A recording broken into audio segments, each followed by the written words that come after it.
Sejam todos muito bem-vindos a mais um Papo Cop. Eu sou o Douglas Ferreira e estamos na segunda temporada desse programa que já é um sucesso dentro e fora do cooperativismo. A cada programa trazemos convidados que são feras no assunto. Todo episódio é pensado no formato multiplataforma, onde você pode assistir, também pode ouvir o conteúdo nos nossos podcasts e também ler em nossas plataformas digitais. O tema do episódio de hoje é as questões que acompanham a mulher no contexto de trabalho. E quem está aqui comigo para entrevistar essa convidada super especial é a Fernanda Ricardi, jornalista da Mundo Cop. E agora eu vou chamar a nossa entrevistada. Ela é presidente do Conselho da Câmara Britânica de Comércio e Indústria no Brasil. Seja muito bem-vinda, Ana Paula Vitelli.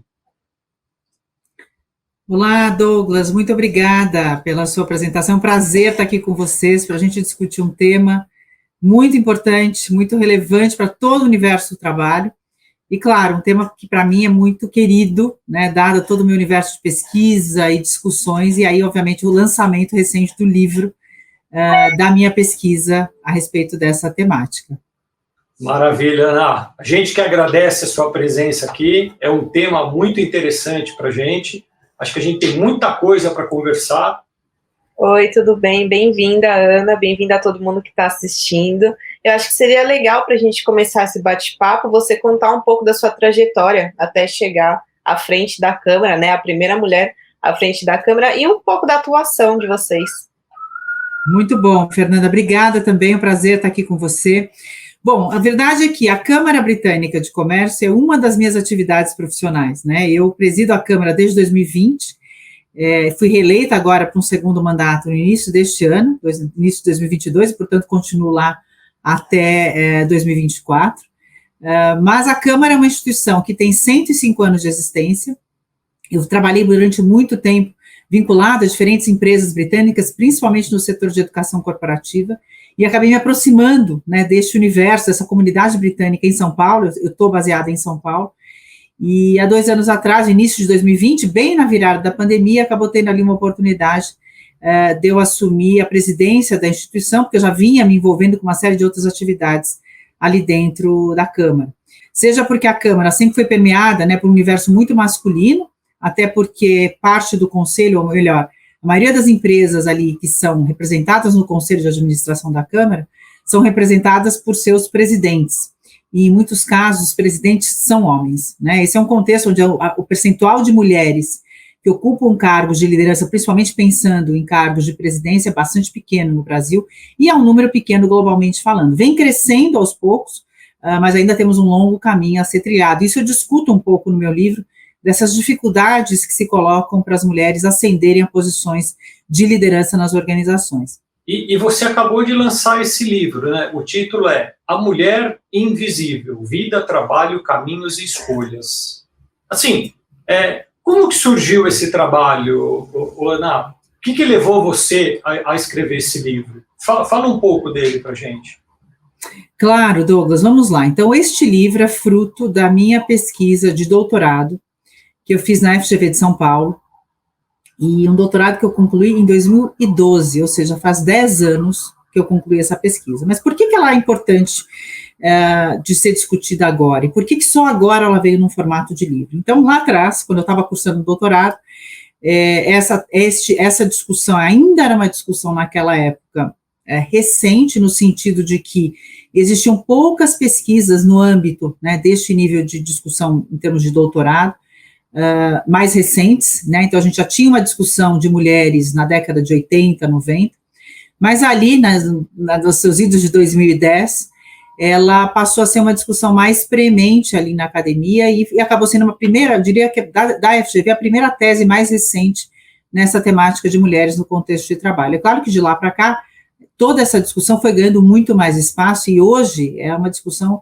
absolutamente presente em todas as organizações, mas não era assim 10 anos atrás, né?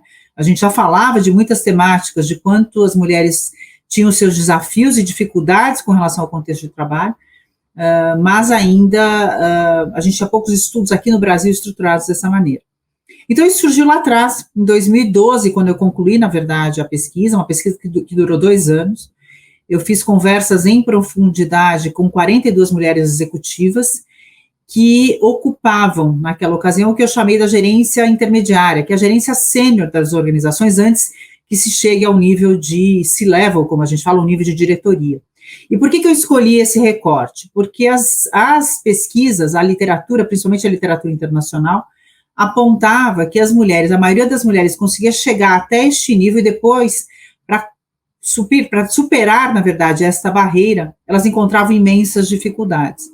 E escrevi, acrescentei aqui um capítulo falando de que pouca coisa evoluiu de lá para cá, né? A gente ainda tem muitas questões que continuam se apresentando ao contexto da mulher no mercado de trabalho, e até de uma questão mais estruturante da sociedade, que a coloca diante de desafios bastante significativos e escolhas que muitas vezes ela tem que fazer acerca de sua carreira, para que ela possa, seja continuar no contexto de trabalho, seja migrar eventualmente para um outro tipo de carreira, ou eventualmente até sair do mercado de trabalho, porque ela não consegue lidar com tantas demandas que se apresentam a ela. Então, uma parte boa dessa discussão, Douglas, é que, de fato, a estrutura no qual, né, da sociedade no qual a mulher se insere, acaba fazendo com que ela não consiga necessariamente fazer uma escolha tão legítima de carreira, porque ela dedica hoje, e dedicava 10 anos atrás, o dobro de tempo para os cuidados com a casa e com os filhos. Então, essa é uma estatística que não teve qualquer mudança nesses últimos 10 anos. Então, a mulher ainda é aquela que cuida da família e dos filhos.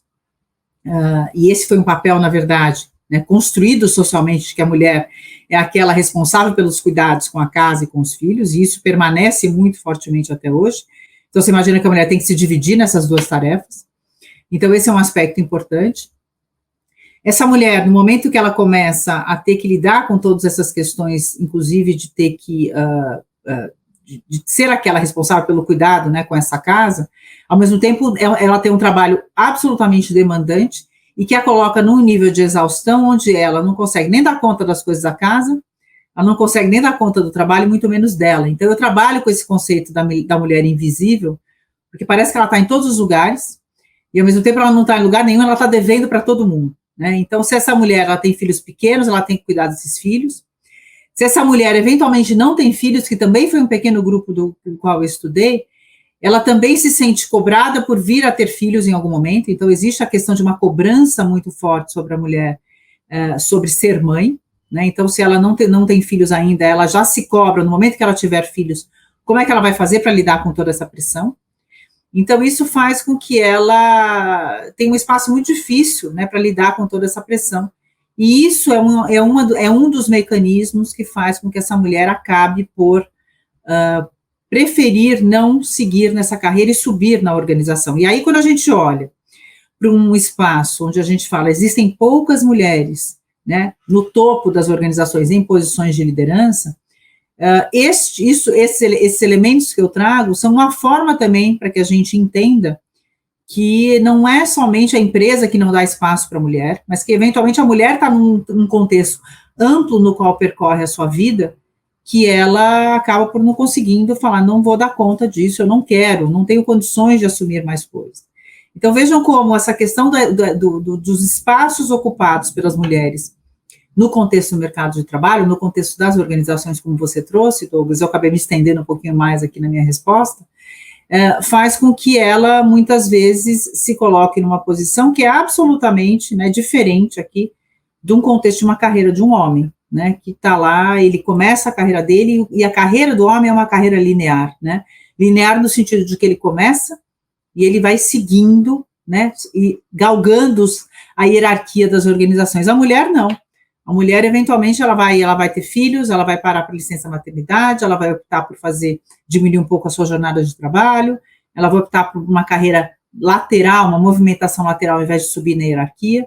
E as organizações têm que considerar essa diversidade, esses múltiplos caminhos da carreira da mulher, para poder trazer as mulheres para dentro desse contexto de uma maneira mais efetiva, Douglas. Esses são alguns dos elementos que eu queria destacar aqui para você. Não, eu achei muito interessante você destacar que essa pesquisa não é algo recente, é algo que você traz aí por muitos anos, mas ao mesmo tempo é uma coisa que condiz muito com a nossa realidade, né? Eu acho que a gente também pode pensar no sentido da dinâmica de trabalho que a gente tem vivido agora. Você acha que essa inserção maior do home office ajuda nessas questões, evidenciam essas questões em relação à mulher ter que equilibrar tantos pontos na vida pessoal e profissional? Então, Fernanda, você sabe que a pandemia, eu vou pegar especificamente o contexto da pandemia, porque no fim, hoje, né, a ideia do home office, ela passa a fazer parte deste nosso dia a dia, mas você sabe que na pandemia as mulheres também foram as que mais sofreram por terem que lidar com a questão de estar trabalhando em casa, aquelas com filhos pequenos, ainda em situações ainda mais complicadas, porque não tinham nenhuma ajuda dentro de casa, então as mulheres foram as que apresentaram maiores índices de depressão e ansiedade, né, no contexto da pandemia. E aqui vale trazer um elemento importante, e já continuo aqui na tua provocação, Fernanda, de que eu falo que no momento que nasce um filho, né, a mulher se torna mãe, e isso muitas vezes pode ser um problema para ela no contexto de trabalho, né? No momento que nasce um filho, o homem também se torna pai. Mas a gente não discute isso como um problema, né? Ninguém olha e fala assim, puxa, agora ele virou pai, e nós vamos precisar ver como é que a gente vai acomodar aqui o trabalho dele, como é que isso vai funcionar. Mas essa carga toda se coloca em cima da mulher, sim, porque eventualmente ela vai ter que amamentar aquele filho por 6 meses. Veja bem, são 6 meses, né? 6 meses dentro de uma jornada, né, de vida profissional ativa de uma mulher, não é nada, né? Mas a gente não olha para esse papel do pai como um papel ativo na participação desse dia a dia dos cuidados com o filho. Isso é uma questão cultural. Com a questão do home office, se por um lado, Fernanda, isso pode trazer algumas flexibilidades para essa mulher, por outro, eu hoje, no meu dia a dia até de trabalho, percebo a dificuldade que algumas mulheres têm por terem filhos pequenos e estarem em casa, de conseguir estarem focadas de fato no trabalho e poderem ser tão produtivas quanto seriam se elas estivessem indo para o escritório. As empresas hoje, você acha que elas estão enxergando isso ou ainda continua, como você falou, lá atrás, parece que não mudou muita coisa? Você acha que teve alguma mudança? Com relação às empresas, o que eu considero importante, Douglas, aqui é entendermos que a carreira da mulher, ela pode ter essa multiplicidade de caminhos, vamos falar assim, tá? Então, eu tenho mulheres que podem optar por não crescer na carreira, porque elas querem poder se dedicar à família, elas estabelecem outras prioridades. Veja que essa fala que eu trago aqui não é necessariamente uma fala que existe dentro do universo masculino, porque o homem também, socialmente, foi construído, né, no seu papel para ser o provedor. E, portanto, o homem tem que sair para trabalhar e garantir o sustento da sua família. Vamos falar assim de uma maneira bem simplista, mas isso que foi criado, né, falando aí principalmente final do século XIX, muito fortemente início do século XX, mas já vindo do século XIX, né, pós-revolução industrial e tudo mais. Ao homem cabia o sustento da sua família, portanto, ele sai para trabalhar, e, portanto, o foco dele é este. A mulher ficava em casa, cuidando dos filhos. E, portanto, o foco da mulher não era sair para ganhar sustento. Na hora que a mulher entra para o mercado de trabalho, para também querer, né, estar presente na sociedade, ter um papel mais ativo, ganhar também, né, um dinheiro até para o seu próprio sustento, ou para compor a renda dessa família, a gente começa a ter um espaço que antes não era ocupado, digamos, pelas mulheres. E aí que começa a ver toda essa questão, porque como é que eu passo a criar um novo arranjo nessas diferentes frentes, tá? E fiz este contexto aqui para trazer para você, Douglas, porque o que cabe às empresas, na minha visão? É identificar as mulheres que têm interesse, né, e que querem focar exclusivamente na carreira, porque a gente vai ter as mulheres que querem focar exclusivamente na carreira. A gente vai ter as mulheres que eventualmente terão filhos e querem sair do mercado de trabalho. E eu posso ter um terceiro grupo de mulheres que vão querer equilibrar as duas coisas. Parece meio óbvio essa constatação. Mas, nas empresas, se a gente não entende que as mulheres podem ter essa multiplicidade, se eu passo a enxergar todas as mulheres diante de carreiras como se fosse a carreira do homem, que é uma carreira linear, eu posso deixar de considerar opções e oportunidades para as mulheres dentro de um contexto um pouco mais diverso, vamos falar assim. Não, e foi importante, Ana, você falar que é uma questão cultural, né? Que forma uma estrutura que a gente está inserido mesmo inconscientemente, mesmo não parando para refletir sobre. Porque a gente esbarra também na questão da representatividade, né? E teve uma pesquisa recente que a gente teve contato também, que diz que 50% das mulheres que atuam no mercado de trabalho sentem falta de lideranças femininas para se inspirarem, né? Aí eu queria saber sua opinião sobre isso. Como você acha que essa questão impacta, né, na escolha das mulheres de ter uma carreira, de qual carreira seguir e no dia a dia profissional delas? Bom, impacta em tudo, viu? Impacta em tudo, Fernanda, porque você acaba não tendo em quem se espelhar, né? Alguém que possa estar falando uma certa língua igual a sua, né? Vamos falar assim. Então, para que as mulheres ocuparem espaços que antes eram só permeados por homens, digamos assim, vamos simplificar aqui, é de fundamental importância, porque a gente começa a desconstruir que esses espaços só funcionam, por exemplo, com homens, né? E que não pode ter essa forma diferente de fazer as coisas, uma forma diferente de olhar as coisas. Então, ter lideranças femininas, sem dúvida, é uma forma de inspirar outras mulheres para falar, não, é possível, a gente compartilha histórias, a gente divide, né, angústias, e aí nós não estamos falando só de um espaço, né, de mulher para mulher e de homem para homem, porque eu defendo muito fortemente que essa é uma conversa de homens e mulheres, de mulheres e homens, né? Então, é um caminho de duas mãos. Quando a gente vai falar de um espaço, né, de mulheres no contexto de trabalho, eu não quero conversar só com as mulheres, eu tenho que conversar com os homens que fazem parte deste espaço também, porque afinal existe ali uma sinergia desses talentos, homens e mulheres, que precisa fazer aquela dinâmica acontecer. Então, é fundamental que as mulheres possam, sim, ocupar mais espaços, que possam então, servir de inspiração e de modelo, né, para outras mulheres que ali estão. Porque aí a gente começa a desconstruir também, Fernando, o que você fala até de alguns estereótipos e vieses de que, puxa, aqui não dá para a mulher ocupar, é difícil. A gente está vindo a passos lentos nessas mudanças. Uhum. Como que você enxerga isso no futuro? Você acha que essa mudança, ela realmente vai acontecer do jeito que você está falando? Vamos lá, Douglas. Então, primeiro, sim, eu acredito muito na mudança porque ela já começou, e aí não tem caminho de volta, né? Por que não tem caminho de volta? Porque a gente cada vez conversa mais sobre a temática. E aí eu falei lá atrás para vocês que a importância das novas gerações e de como essas novas gerações vêm sendo educadas, né? Então, por exemplo, eu tenho uma filha hoje de 15 anos, que já discute coisas comigo no que tange o papel da mulher na sociedade, de como ela se vê no futuro, trabalhando, que eu não discutia, né? Então, a gente começa a ver um novo olhar e um novo pensar que começa a moldar as relações também, né, na sociedade. Hoje, como eu já falei para vocês, você já vê esses jovens dentro de uma nova forma de enxergar isso, e, portanto, eu acredito fortemente, Douglas, de que sim, veremos as mudanças acontecendo. Eu queria agradecer muito aqui a tua presença, acho que a gente trocou uma ideia bem bacana a respeito desse tema, que é um tema que desperta, assim, quando a gente fala, principalmente dentro do cooperativismo, um tema muito forte. Quero te agradecer muito a sua presença, sua disponibilidade aqui com a gente.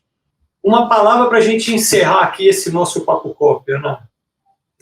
Muito bom, Douglas, obrigada. Você também, muito interessante. Fernanda, é uma discussão para mim que enche meu coração, porque a gente ajuda a mudar o mundo, né, a fazer um espaço onde todos ganham, né? Nós não estamos falando aqui em prol das mulheres ganharem, mas todos ganham. A gente sabe que trabalhar a equidade de gêneros, há estudos, inclusive, que falam a inserção maior da mulher no contexto do mercado de trabalho pode nos ajudar enquanto mundo, né, a ser um mundo muito mais sustentável, muito mais produtivo.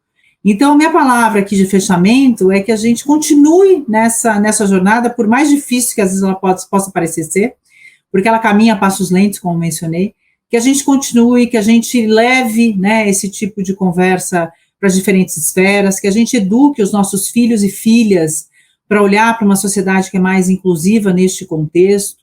Essa é a minha mensagem, Douglas, que eu deixo, e novamente agradeço a você, agradeço a Fernanda pela deliciosa conversa que tivemos no dia de hoje. Muito obrigada.